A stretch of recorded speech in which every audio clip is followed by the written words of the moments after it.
It is believed that the worst disaster involving migrants trying to cross the English Channel, at least 27 people, including 5 children, and a child died off the coast of Calais in northern France Wednesday. This after a boat trying to reach Britain capsized in the frigid waters. 2 migrants who survived are being treated for hypothermia. French President Emmanuel Macron and British Prime Minister Boris Johnson say they will step up efforts to prevent migrants from making these dangerous crossings. CNN's Jim Bitterman is following developments. He joins us now live from Paris. So, Jim, a distressing story. What is the latest on what exactly happened, and what are the UK and France saying about this? Well, they're basically accusing each other of responsibility in this affair. This is, as you said, one of the worst incidents of this kind in the English Channel, if not the worst. They revised the death toll downward slightly overnight to 27. It doesn't make it any better. And both sides are accusing the other of having some responsibility to bear. The British suggested that perhaps they should have some kind of joint patrols along the French coast. The French are saying that the British must step up their efforts and change their policies to make it less attractive for migrants to try this crossing.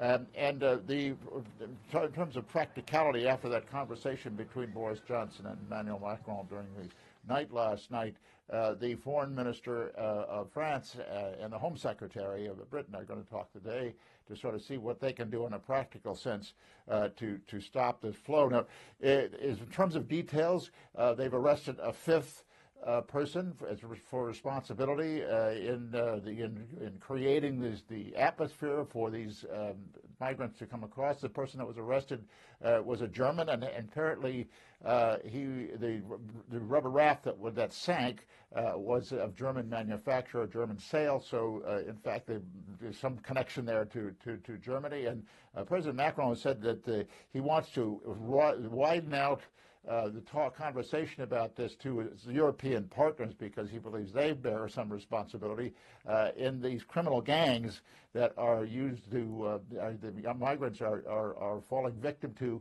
and who are the passeurs who who send the migrants out into the rather dangerous conditions out into the Channel, and we've seen the result of that. Rosemary?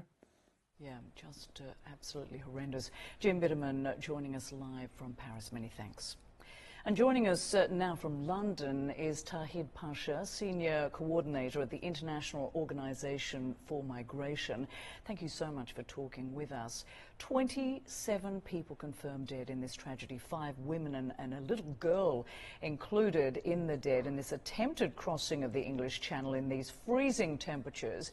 And the leaders of Britain and France appear to be blaming each other. Who do you blame for this? This is not about 2 countries and a channel, but a larger universal issue. We had, since 2014, our records started counting 45,000 deaths across the world. Last year alone, 4,500 people died across the world. And Rosemary, last week, 75 people died leaving Libya on a boat in the Mediterranean. That wasn't reported as much as this one was. And this just shows the global scale of the problem, and we really have to ensure that we can take a universal cooperative response. Yeah, let's talk about that, because French President Emmanuel Macron says he will not let the English Channel become a graveyard, and UK Prime Minister Boris Johnson says he's shocked and appalled and wants to step up efforts to deal with this migrant crisis. He and Macron have agreed to put in place joint efforts to prevent migrant crossings. What do you think that means exactly? So they'll stop these crossings, but that doesn't solve this problem, does it? Not at all. Not at all. A disproportionate use of barriers, putting up the borders, is not going to solve this problem on its own.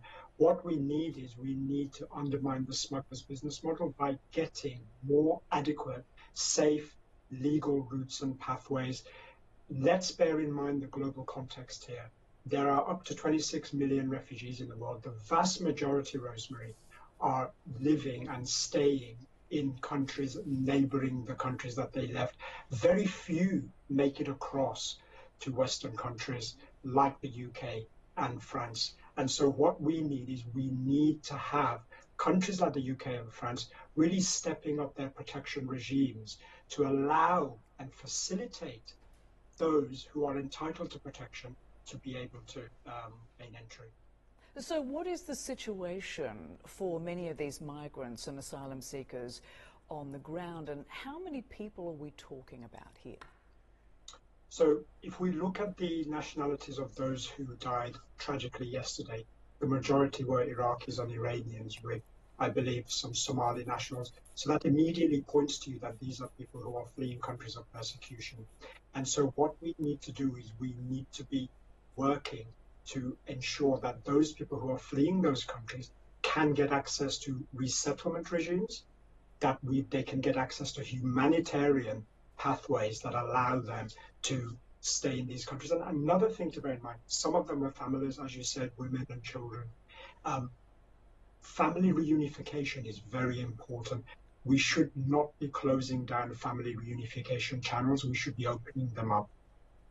And what about these people who are responsible for putting the migrants on these boats? What should happen to them?